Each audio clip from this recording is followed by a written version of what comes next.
We've got Zafar Islam, spokesperson of the BRP, is with us. We've got KC Singh, former diplomat, and Abdul Nawaz Bukti, representative of the Baloch Republican Party at the UNHRC, and we have our Deputy Executive Editor Zaka Jacob from our newsroom as well. Abdul Nawaz Bukti, if I could come to you first, what does getting political asylum in India mean to you, and has the Indian government reached out to you in some level as well about this? It is indeed a huge diplomatic achievement if the Baloch leader, especially Nawab Ramdev Bukti, could get political asylum in India, because in Switzerland he has been living in 6 years. Over the past 6 years he has been living here, and he has been highlighting the Baloch issue in United Nations and other parts of the country through demonstrations, and our political party BRP has been not only in Balochistan but also in Europe and other countries as well. So this, actually there is no official offer from the government of India until now, but we hope that there will be some official statement and official offers from the government. And also our party is going to hold its central committee meeting in 19th of September, and there we will decide whether or not to make an official request from our party for political asylum of our leaders. And apart from that, there are many people in Balochistan, outside Balochistan and Afghanistan. They are in, as my president told you, they are in miserable condition. They are suffering a lot, not only from the attacks of Pakistani government and security forces, but also from other countries that refugees normally face. In countries like Afghanistan, it is very difficult for anyone to stay. And from India, there has been no support whatsoever up until now. And the statement made by Prime Minister Modi is a huge development for us, and we hope that this kind of support will continue, and India will play its part in putting an end to the sufferings of Baloch people, which they are facing atrocities by the Pakistani government. Right, Abdul Nawaz Bukti. Abdul Nawaz Bukti, if I could ask you, would you and other Balochistan leaders, members of the Balochistan Republican Party, be waiting to listen to Sushma Swaraj at the UNGA on the 26th of this month? Would you hope that this particular move finds mention in her speech at the UN General Assembly in some way?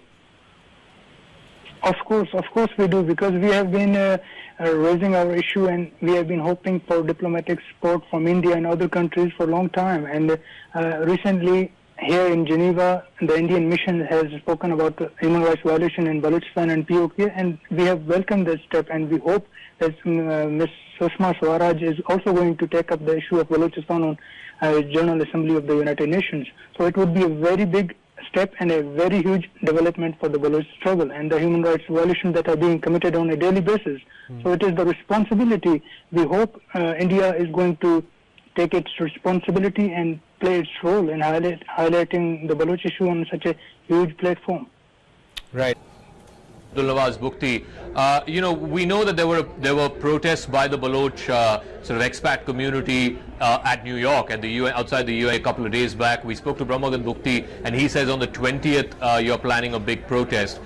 Can you give us a little more details about what this protest is? And I'm also asking you this question in light of what the Prime Minister said in his Independence Day speech.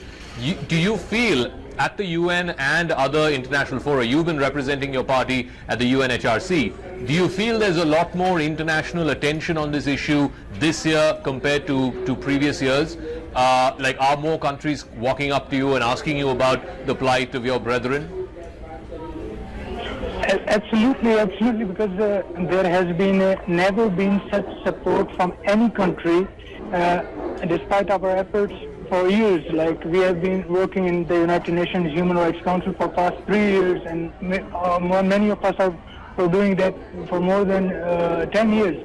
And we have been regularly organizing protest demonstrations, awareness camps, but we have actually gotten no actual democratic diplomatic support from any country, and nobody has spoken up about the Baloch issue. And now, after the Indian Prime Minister Narendra Modi's statement on Independence Day, there is a huge international awareness. Like, more people are talking about Balochistan.